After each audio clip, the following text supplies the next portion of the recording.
Bueno, vamos a tener en esta ocasión el seminario de divulgación de la ciencia a cargo de una plática que nos va a dar la doctora Armanda Carrillo Castillo, que nos visita de la Universidad Autónoma de Ciudad Juárez. Pocas veces nos han visitado de ahí. Ok, muy bien, doctora. Sí, ok. Bueno, entonces como estamos en confianza, podemos interrumpir, ¿sí?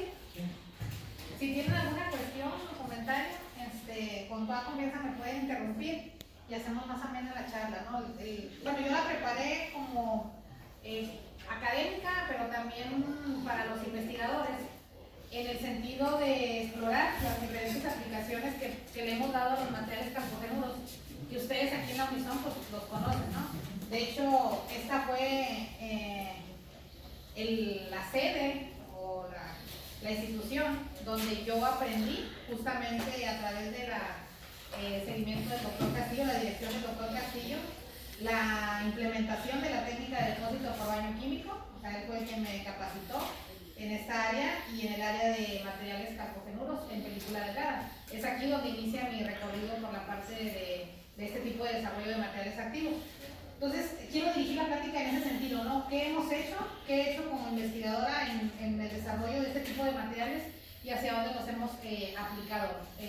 Algo interesante que hemos hecho es que no nos hemos encerrado solamente a un tipo de aplicación, lo cual nos ha permitido el atraer tanto recurso humano especializado que hemos insertado en diferentes sectores económicos de la región de Ciudad Juárez y de la frontera en El Paso con Estados Unidos, en el área de semiconductores, como también atraer recurso económico. ¿Y cómo lo hemos hecho? Pues visualizando áreas prioritarias que ahorita ya son fundamentales para cualquier proyecto y demás, como es el área de energías y salud, ¿sí? Bueno. Yo soy líder del grupo de investigación de bioingeniería y nanotecnología en electrónica flexible. Estamos nosotros trabajando en el laboratorio de electrónica flexible, laboratorio que orgullosamente he creado dentro de la Universidad Autónoma de Ciudad Juárez, justamente con este recurso económico que hemos atraído favorablemente desde el 2012 a la fecha. El grupo de investigación, bueno, nosotros tenemos dos líneas de investigación fundamentales que son materiales y dispositivos para biomedicina y electrónica flexible a base de materiales avanzados y monoestructurados. El desarrollo de estas dos líneas de investigación atiende la formación de recursos humanos, como se los decía, de programas educativos como son ingeniería biomédica, ingeniería de materiales, licenciatura en química, maestría en ingeniería eléctrica, maestría en materiales, maestría en tecnología, doctorado en tecnología, así como colaboraciones con otras instituciones. Una de ellas es aquí la Universidad de Sonora, donde hemos tenido la oportunidad de recibir estudiantes, recibir postdoctorantes de egresados del IFUS, estudiantes de doctorado en coasesoría con el Centro de Investigación en Materiales Avanzados en el programa de doctorado en nanotecnología y de la Universidad Autónoma de Baja California en el área de bioingenierías. Entonces, estas áreas atienden justamente esos programas y tenemos una fuerte colaboración con la Universidad de Texas en Dallas, donde justamente arrancamos la parte de la electrónica flexible. ¿Qué tipo de proyectos hemos desarrollado? Bueno, a lo mejor explicaré un poquito más a los investigadores. Tenemos proyectos desde ciencia básica, que fueron por DECIT en el 2012, que trae la contratación de una servidora a la universidad. Proyectos PROMEP, cuando PROMEP todavía nos asignaba recurso económico para desarrollo de investigaciones, becas y demás. Y he sido favorecida como responsable técnico de proyectos de ciencia básica, donde justamente hacemos ciencia básica, es donde empieza toda esta historia de los materiales activos, ¿no? No he dejado de trabajar con materiales carbogenuros por la técnica de baño químico. De aquí se derivaron los materiales óxidos por procedimientos de Solgel. De aquí me fui cerrando a trabajar con procedimientos de química suave, que le llamamos nosotros soft chemistry, para desarrollo de este tipo de materiales activos, ¿no? Luego nos fuimos metiendo también a materiales híbridos, poliméricos con estos mismos óxidos o con estos mismos carbogenuros, en película delgada, en nanopartículas, interaccionando con estas matrices poliméricas como tal. Nos favoreció en atracción de recursos para desarrollo de postdoctorantes con ACID 2016, 2017 y ahora tenemos un postdoctorante 2022. También hay el laboratorio de electrónica flexible, pues con estudiantes de diversos programas educativos dentro del PNPC, antes PNPC, ahora Sistema Nacional de Posgrados. Tenemos proyectos aprobados de infraestructura, justamente que nos apoyaron a equipar el laboratorio o a dar mantenimiento mantenimiento al laboratorio de electrónica flexible. Al día de hoy podemos decir que el laboratorio está 100% funcional para el desarrollo de procedimientos, caracterización y desarrollo de dispositivos. Y pues el último que tengo aprobado es la estancia sabática que estoy desarrollando ahorita en CIMAR, que me permitió poder trasladarme ahorita a la Unison y poderles dar esta charla y llevarlo a un examen, ¿no? Que fue invitar. Aquí me está faltando un proyecto muy importante que acabamos de lanzar con General Electric del área de salud de Ciudad Juárez.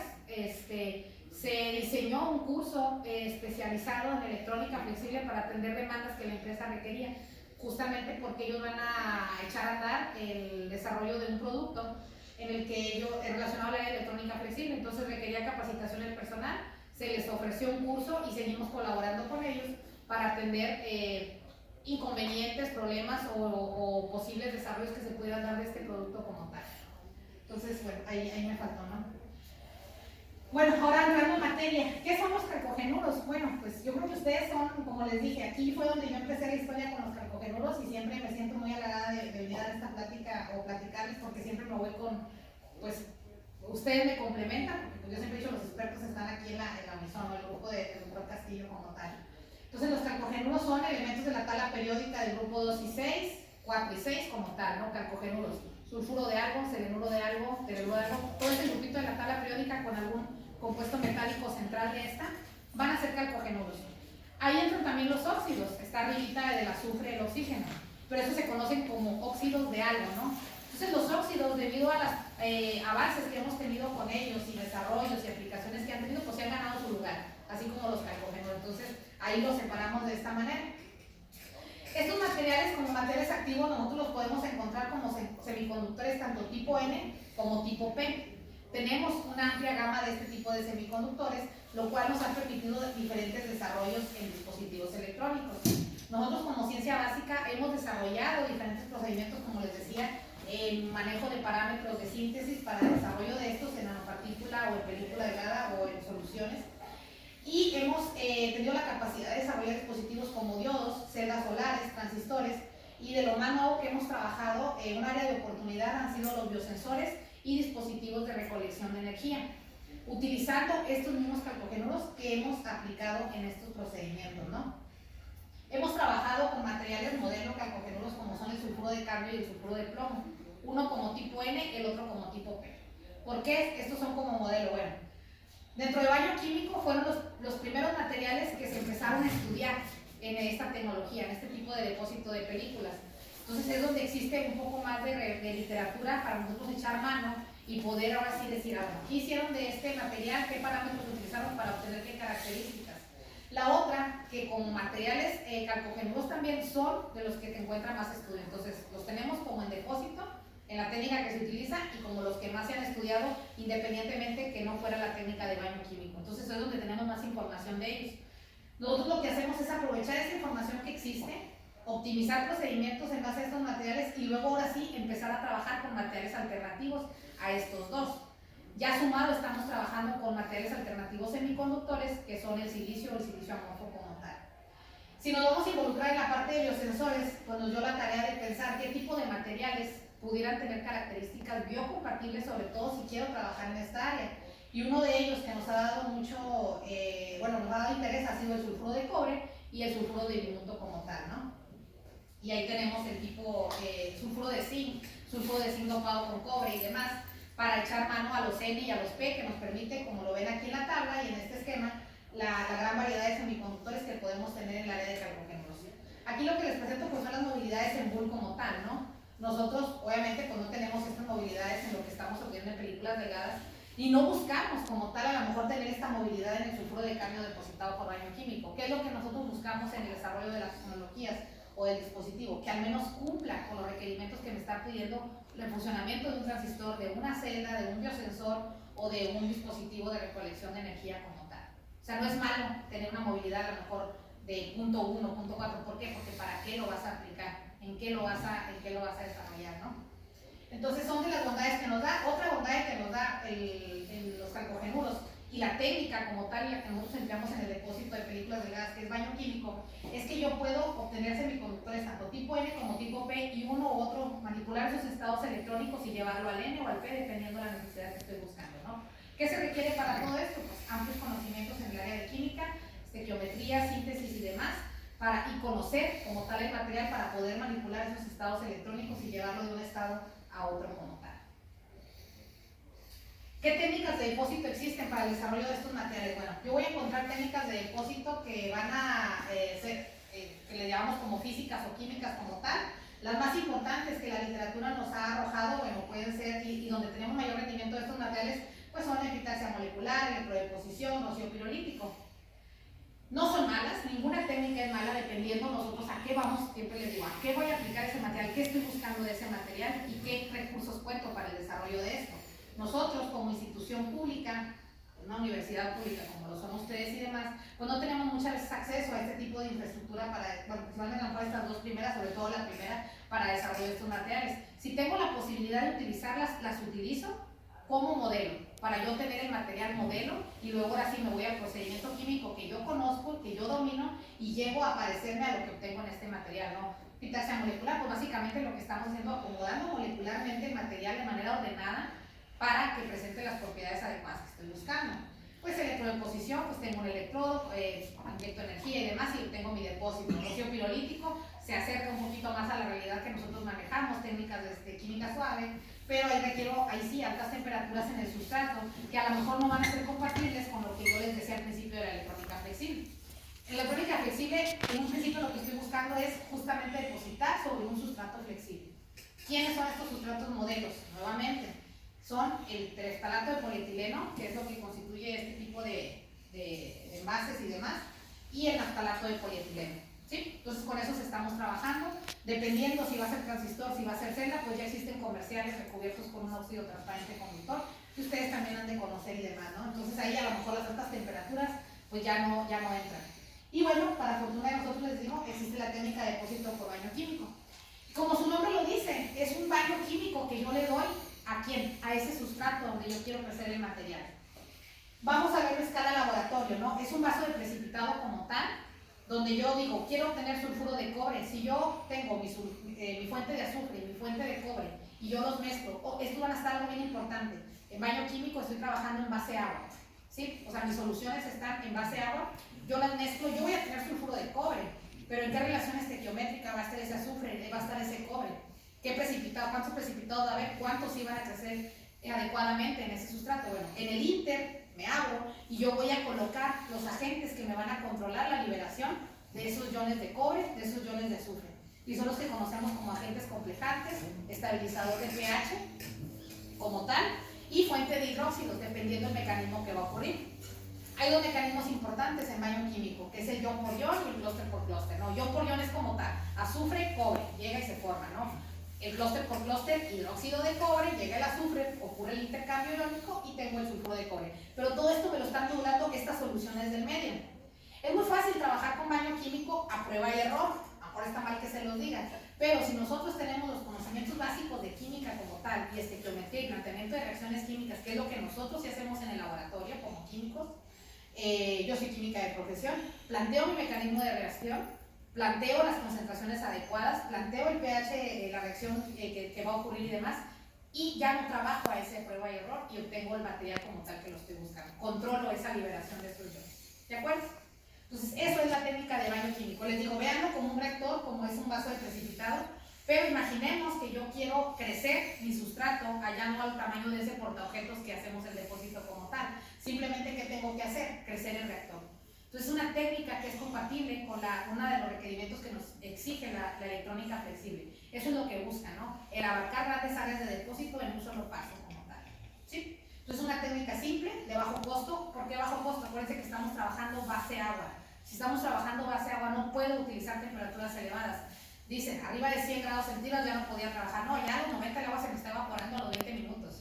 O sea, nosotros tratamos de trabajar, los que trabajamos en baño químico, abajo de 60 grados centígrados, para que sea un procedimiento controlado, ¿no? Y que no se me esté evaporando esa agua y que mi reacción permanezca estable como tal.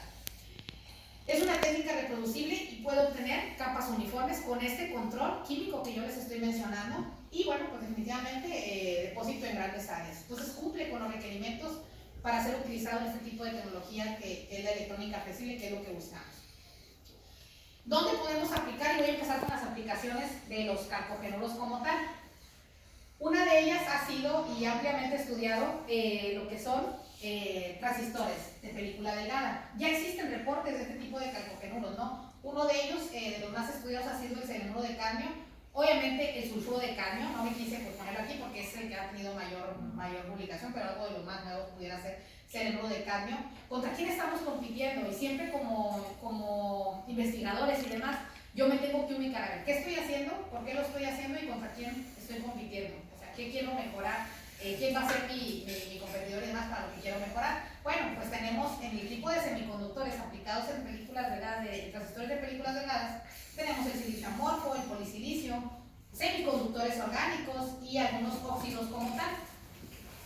Entonces se han reportado, sí, desarrollo de transistores con buen rendimiento en todos los materiales, pero bueno, algunas desventajas que pudieran llegar a tener y sobre todo donde nosotros nos enfocamos, si yo quiero innovar en la parte de desarrollo o en el depósito del material, pues rápidamente me voy a las técnicas de depósito, ¿no? Cómo los han implementado y busco las desventajas que pueda tener y las áreas de oportunidad donde yo puedo aportar en estos. Les decía, buenos rendimientos, pero a lo mejor las técnicas de depósito requieren o altos vacíos o altas temperaturas.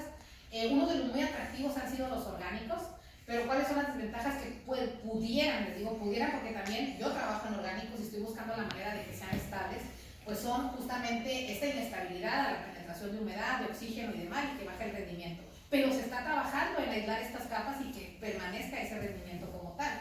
Y son las barreras de permeación que se utilizan en dispositivos como tal.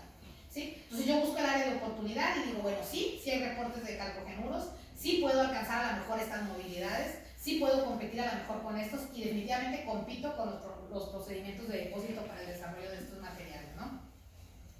Entonces, esta es una de las aplicaciones atractivas. Les decía, ya existen este tipo de aplicaciones en transistores de materiales calcogenuros tanto binarios como ternarios, incluso cuaternarios.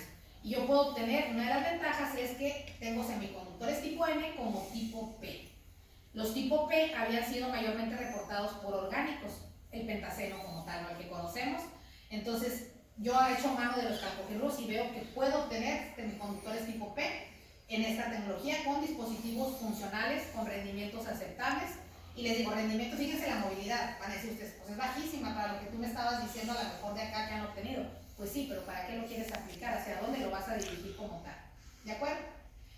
Nosotros les decía que como modelo hemos trabajado con este tipo de calcogenuros y demás. No dudo que también ustedes como grupo de investigación lo hayan hecho. Pero dependiendo de las aplicaciones que quisimos dar y los programas educativos y las áreas de oportunidad que encontramos, empezamos a trabajar ya con los alternativos y uno de ellos son los no tóxicos, como tal, ¿sí? Que hay una anécdota que tenemos siempre. Cuando los estudiantes presentan sulfuro de cadmio, sulfuro de plomo en algún transistor o algo, pues rápidamente nos van a atacar por el plomo o por el cadmio. Hay que recordar que los procedimientos que estamos trabajando por baño químico son altamente controlados, se trabajan bajo esquemas de seguridad como tal. Y una vez que yo obtengo el material, tú requieres altas temperaturas para poderlo degradar y poder producir esta contaminación que está ocurriendo. Sin embargo, vámonos más al laboratorio a tenerlos ahí, explorarlos, pero ya la parte de aplicación, a lo mejor de un desarrollo como tal tecnológico, sí pensar en alternativos, porque tenemos de dónde echar mano para ellos, ¿sí? Este es el logo de mi grupo de investigación, por eso lo pongo aquí y es en lo que estamos trabajando, ¿no? Entonces, en el área de transistores de película delgada les voy a presentar los resultados que hemos tenido. Los proyectos que han dado soporte a este tipo de proyectos de transistores, bueno, han sido desde ciencia básica, convocatorias de cátedras con así, también tenemos aquí una investigadora, y bueno, los proyectos de PNPC, porque tenemos estudiantes egresados de maestría y de doctorado con este tipo de proyectos. Nosotros hemos reportado el crecimiento de películas delgadas, como les decía, aquí el modelo que hemos utilizado es el sulfuro de plomo. ¿Qué exploramos en este material para aplicarlo en transistores de película delgada? Exploramos el tiempo de depósito. Una vez que yo tenía controlada la reacción química para la formación del material, exploramos el tiempo de depósito. En baño químico el tiempo está relacionado al espesor del material, pero va a ocurrir una saturación del crecimiento. Quiere decir que nuestros agentes precursores se van a agotar. O sea, no porque lo deje 6 horas el material va a estar creciendo, no. O sea, se van a agotar y va a acabar el crecimiento y aquí lo estamos viendo claramente, ¿no? ¿Qué pasó a los 8 minutos? ¿Qué pasó a los 10 minutos? ¿A los 12? ¿A los 14? ¿Y qué pasa cuando damos tratamiento térmico? Es otra de las herramientas que nosotros hacemos en materiales cuando desarrollamos o queremos desarrollamos un dispositivo y queremos incrementar rendimientos como tal, echar mano al tratamiento térmico, ¿no? ¿Y qué hacemos ahí simplemente? Pues estructuraciones de materiales como tal. ¿Qué observamos? que a mayor tiempo, pues mayor crecimiento, lo que esperábamos, pero había un tope de crecimiento entre 12 y 14 minutos. Vimos que la película era homogénea, a pesar de estos platos que vemos, estos picos son característicos del sulfuro de plomo y eran homogéneos. Desarrollamos transistores de película delgada. Estos fueron rígidos, fueron sobre silicio, utilizamos como dieléctrico el óxido de cadmio, contactos creo que fueron de cromo, si no me equivoco. Y bueno, tuvimos un comportamiento adecuado para un semiconductor tipo P aplicado en transistores de película delgada. ¿Sí? Ya en base a esta experiencia, bueno, vimos cómo el tratamiento térmico en forming gas mejoraba ligeramente, bueno, pues no tan ligero, no creo que fue alrededor del 30-40% de rendimiento de los que no tenían tratamiento térmico del material. Pero aquí el tratamiento nosotros lo hicimos ya en el dispositivo, o sea, medimos el dispositivo, luego le dimos tratamiento térmico. Cuando ya trabajamos en celdas, ahorita les voy a presentar esos resultados, ahí lo que hicimos nosotros fue darle tratamiento, pero capa por capa, al dispositivo de unión PM, y vimos que este se mejoraba, era de mejor manera que hacerlo cuando ya estaba terminado, ¿no? Con esta experiencia es importante mencionar que este tipo de transistores nosotros lo desarrollamos en UT Dallas. Seguimos trabajando en colaboración con esta universidad, utilizamos procesos de fotolitografía y demás, ¿no? Entonces todo lo que se aprendió con esta institución colaboradora lo implementamos en Ciudad Juárez con la, pudiéramos decir, poca infraestructura relacionada al área de dispositivos. Que soy sincera, cuando todo nos ha pasado, ¿no? Hay equipo que a veces tenemos y que está ahí abandonado, pero resulta que sí funciona, o que por alguna razón no nos daban el acceso y ya lo vimos ahí abandonado, pedimos el acceso y lo echamos a andar. Fue una tarea ardua, pero lo logramos y logramos desarrollar transistores, pero ya no de sulfuro de plomo, sino de sulfuro de cobre. Esta fue una tesis de maestría, entonces el chico trabajó desde la parte de diseño de máscaras. Lo único que nosotros asistimos fue la parte del óxido de cadmio, que lo provee la Universidad de Texas en Dallas, cuando Gerardo todavía estaba por allá, que nos apoyó ahí con esta colaboración, y logramos desarrollar los transistores. Aquí nada más les muestro fotografías de que vean el trabajo que se hizo, pero ya en Ciudad Juárez, por eso le llamamos fabricación e interacción local. Algunos de los procedimientos, aquí nosotros otra cosa importante, ya trabajamos con obleas complejas para el desarrollo de transistor. En UT Dallas lo que hicimos con sulfuro todavía fueron estructuras de más o menos el tamaño de los portaobjetos. Entonces aquí ya nos aventuramos a crecimientos en áreas un poco más grandes y fue aceptable el crecimiento como tal, ¿no? Utilizamos un proceso fotolitográfico, no al nivel de UT Dallas, no con el ritmo de UT Dallas, pero tratamos de controlar lo mayor posible el ambiente para poder desarrollar el transistor como tal, ¿no? Y bueno, afortunadamente se logró. Se logró la síntesis, se logró la caracterización del dispositivo. Aquí les muestro algunas fotografías que ustedes van a reconocer, a lo mejor de algunos dispositivos que ustedes puedan llegar a tener. Contamos con cámaras, con alineadoras y demás. Y les digo, todo esto estaba apagado en la universidad y lo volvimos a echar a andar nosotros. Lamentablemente con la pandemia, otra vez se vino para abajo y estamos trabajando en volverlo a echar a andar, desempolvarlo y seguir trabajando con esta tecnología, ¿no? Ahí están algunas imágenes y demás de los dispositivos que se desarrollaron, y aquí ya la caracterización, ¿no? Aquí ya lo cortamos para empezar a caracterizar. Eso es lo que hemos trabajado respecto a transistores de película delgada. Lo único que les digo nos falta, a lo mejor nuevamente, es la parte de volver a echar a andar algún equipo, por ejemplo el Sputtering y demás, que se dañó en pandemia. Ya tenemos el recurso para que se le dé el mantenimiento adecuado y volver a retomar la parte de transistores.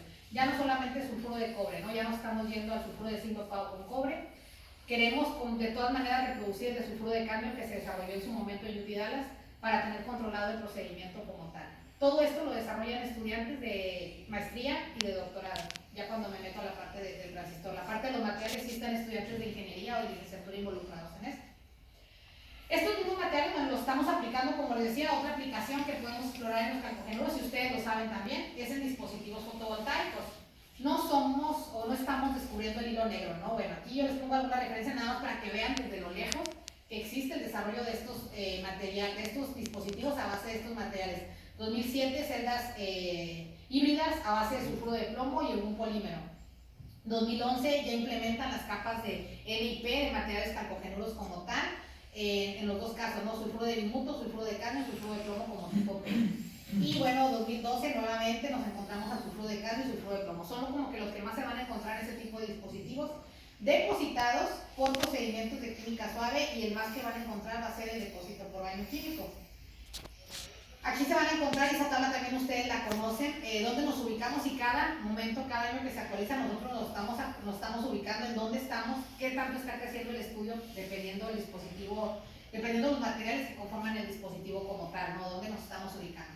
Algunos trabajos que hemos desarrollado en el grupo como tal, relacionado a dispositivos fotovoltaicos o de unión PN, bueno, dependiendo del programa educativo que estamos atendiendo. Por ejemplo, aquí sí es dispositivo fotovoltaico, pero fíjense, para aplicación en ingeniería biomédica. Aquí la chica o el chico lo estaba dirigiendo a un sensor, a un diodo que pudiera detectar cáncer, tumores o algo así, aprovechando las propiedades foto de los dos materiales como tal.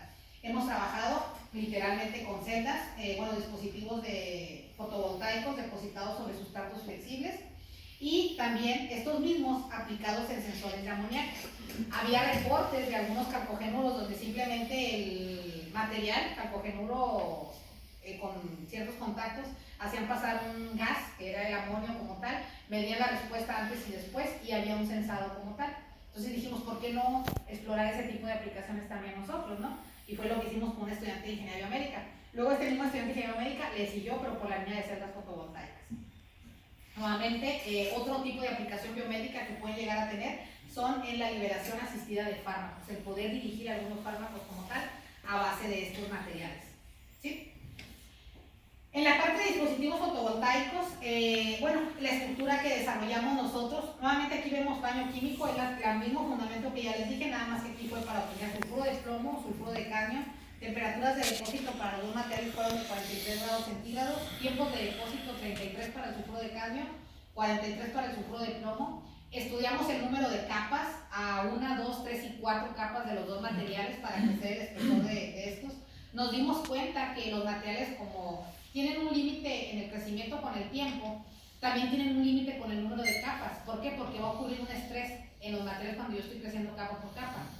Nos hemos dado cuenta que en la mayoría de los calcogenuros el tope de crecimiento son 3 capas cuando lo crecemos por baño químico, entre 3 y 4 capas. Ya 5 capas ya no lo podemos crecer porque ocurre ese estrés y esa fractura del material, ¿sí? Más al final les voy a platicar de eso y cómo lo hemos aprovechado en dispositivos pizoeléctricos.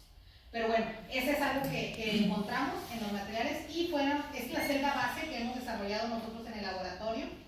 ¿Qué proyectos han dado sustento a esto? Bueno, aquí ya estamos un poquito más a la parte aplicada, y fueron nuevamente con los programas de posgrado, que son los estudiantes que participan, pero sobre todo tuvimos un proyecto de problemas nacionales, que justamente fue el desarrollo de dispositivos fotovoltaicos como modelo en el estado de Chihuahua. Fuimos los únicos aprobados en la región noreste con recurso, y con este recurso logramos comprar un simulador solar, cual está a la orden. Por ahí les voy a compartir las características. El equipo está nuevo. Nos lo entregaron a destiempo, como siempre lo hace CONACYT el recurso y la universidad la gestión de la compra. El equipo me lo vinieron entregando en pandemia, entonces apenas se está echando a andar. Hemos hecho las primeras mediciones y es de los equipos de primera generación como tal, ¿no? Les comparto las características y estamos en total disponibilidad de colaborar en mediciones. Si las quieren enviar las muestras, o si quieren mandar al estudiante, o si el investigador quiere ir, hay acceso total para que ustedes lo hagan, ¿no? Ya fue el técnico, ya nos capacitó, y tenemos la capacitación para poderla transmitir sin ningún problema. ¿De acuerdo? Bueno, proyectos aprobados. Este fue el comportamiento eléctrico que tuvimos del material como tal. Primero, cuando hicimos la caracterización microestructural, vimos que teníamos películas homogéneas, logramos identificar las interfaces de los materiales, el óxido transparente, el sustrato, el óxido transparente conductor, el semiconductor NLP y la parte de los contactos. El rendimiento que obtuvimos, pues sí, fue bajo, pero nuevamente les digo, ¿bajo para qué? Para las cuestiones de aplicaciones biomédicas que les mencionaba en esta parte, era suficiente el rendimiento que tenemos. Entonces estamos en la etapa ahorita de aplicaciones, pero dirigidos hacia esto. O sea, todo surgió como con celdas. No se logró a lo mejor el rendimiento como tal en los primeros dispositivos, pero el rendimiento que tiene a mí me sirve para la parte de dispositivos de detección como tal, ¿sí? La estructura base, luego hicimos modificaciones en la estructura, nuevamente agregando capas buffer, que también ustedes han de saber un poco de esto. Aquí, bueno, variamos la parte del sustrato nuevamente, variamos en lugar de vidrio hito, utilizamos PET hito, utilizamos PEN hito, utilizamos la capa buffer variando la posición, logramos modular un poco el comportamiento del dispositivo como tal, como lo pueden ver en estas gráficas. teniendo variaciones en el voltaje de encendido, disminución en corrientes de fuga. Nuevamente aquí otra vez el dispositivo, esto creo que ya fue con el sustrato flexible. Notamos que el sustrato flexible, a diferencia del rígido, cuando damos tratamiento térmico en capas, como les decía, no me esperé hasta el final tener el dispositivo y luego darle tratamiento, no, yo el tratamiento crecía y le daba tratamiento, crecía y le daba tratamiento, crecía y le daba tratamiento. En el rígido sí se mejoraba el rendimiento del dispositivo, en el flexible no. En el flexible los que tuvieron mayor rendimiento de los dispositivos fueron los que no tuvieron rendimiento térmico. ¿Y por qué? Porque estoy dañando pues, como tal la estructura como tal, ¿no? Y eso que no eran temperaturas tan elevadas, estábamos trabajando a creo que 150 de tratamiento térmico. Pero bueno, nuevamente, pues el objetivo se cumplió, se cierra proyecto de problemas nacionales, pero nosotros continuamos explorando las aplicaciones hacia la parte de la ingeniería biomédica como tal. ¿Sí? Otro tipo de aplicaciones que encontramos, y son de las más recientes, tenemos desde 2018 trabajando con calcogéneros en aplicaciones en biosensores. Y fue justamente cuando empieza esto de los pronaces de la parte de salud y energías. Entonces, ya les hablé un poquito de la parte de energías, ahorita lo voy a retomar. Vámonos a la parte de salud. Nosotros hicimos una amplia revisión bibliográfica y nos dimos cuenta que los materiales, que los dispositivos biosensores, uno de sus constituyentes son los transductores. Hay reportes que esos transductores pueden ser a base justamente de materiales calcogénuros y el más reportado es el sulfuro de cobre. Uno de los problemas que queremos atender nosotros en el área de biosensores es el desarrollo de biosensores no enzimáticos y enzimáticos para atender el monitoreo y la detección oportuna de diabetes. El analito que estamos utilizando nosotros para este monitoreo y detección oportuna es la glucosa. ¿Sí? O sea, ya lo sabemos, no es un problema nacional, lo vimos ahora con la pandemia, cuántos fallecimientos hubo por COVID, pero cuántos estaban relacionados a pacientes con diabetes como tal. O sea, el problema no era el COVID, el problema era el antecedente médico que tenía nuestro paciente como tal, y que ahorita la población en México, gran porcentaje, padecemos o tenemos este tipo de padecimiento y es un problema ya nacional el atenderlo. Y no estamos buscando nosotros como tal a lo mejor el tratamiento, sí estamos buscando un monitoreo oportuno y sobre todo también buscamos un monitoreo oportuno, pero mejorar la calidad de vida del paciente. Una propuesta que tenemos es, como les decía, con biosensores enzimáticos y no enzimáticos, pero que también sean no invasivos. ¿Cómo lo estamos haciendo para que sean no invasivos? El utilizar la parte de fluidos fisiológicos para la detección de que no sea, a lo mejor le estamos pinchando constantemente. Siempre digo, pregúntenle a un diabético que tiene toda su vida enfermo lo harto que está de estarse pinchando para estarse haciendo ese monitoreo como tal. O sea, lo sencillo que puede llegar a ser nada más tomar una muestra de saliva y hacer su medición como tal. Obviamente hay un montón de paradigmas que tenemos que romper y retos por la contaminación que pudiera llegar a tener este fluido como tal, pero que nosotros tenemos que darle solución y que ya en la revisión que hemos hecho y en los antecedentes que existen es viable el desarrollo de estos dispositivos.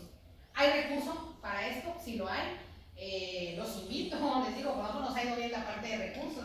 Justamente mi instancia sabática está dirigida al desarrollo de este tipo al estudio de este tipo de materiales con llegar a un prototipo del biosensor justamente dirigido a este padecimiento.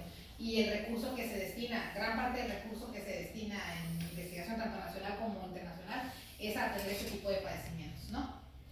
Entonces, se han desarrollado ya la detección y monitoreo de glucosa. Les digo, nuevamente no estamos descubriendo el hilo negro desde 1969. Los principales dispositivos que se han desarrollado son aquellos que conocemos como los glucómetros.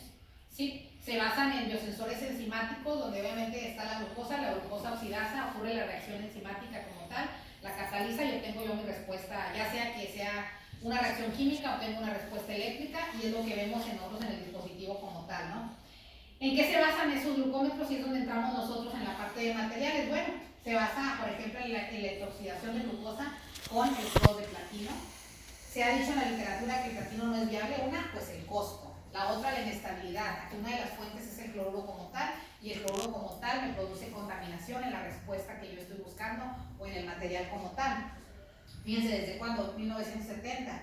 2011, 2018, se incrementa el estudio de métodos electroquímicos enzimáticos nuevamente. En el 2014-2017 se empieza a trabajar ya con sensores enzimáticos, pero con baja dependencia de oxígeno. Quiere decir que no había tanta interferencia en la respuesta que yo estaba buscando. ¿Por qué? Porque uno de los inconvenientes que presentan los sensores enzimáticos de glucosa es justamente la inestabilidad de la enzima. a cierto pH, ¿no? pH 2 a pH 4, arriba de pH 7 ya hay una inestabilidad como tal, y pues ya tengo una respuesta falsa positivo o falso negativo. Entonces tengo que tener cuidado en la manipulación que yo estoy haciendo de esto, ¿no?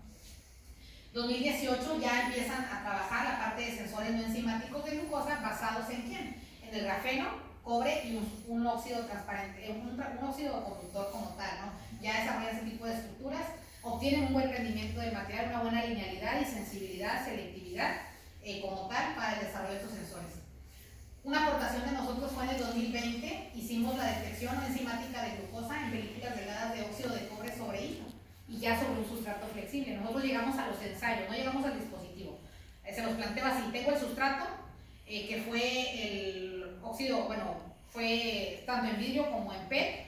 Luego estos tenían un óxido transparente conductor, en esto crecí el óxido de cobre y yo hice los ensayos de glucosa sobre esta superficie.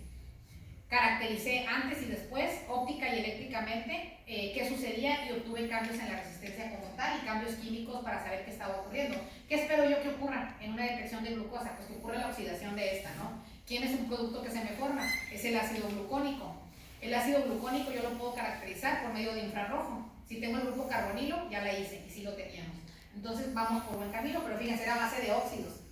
¿Dónde está el oxígeno? El grupo 6 de la tabla periódica. ¿Dónde están los calcogenuros? En el grupo tal, y de ahí tomo la experiencia, ahora sí, para trabajar con calcogenuros, sumado a lo que la literatura me decía que era viable el uso de calcogenuros en biosensores, ¿no?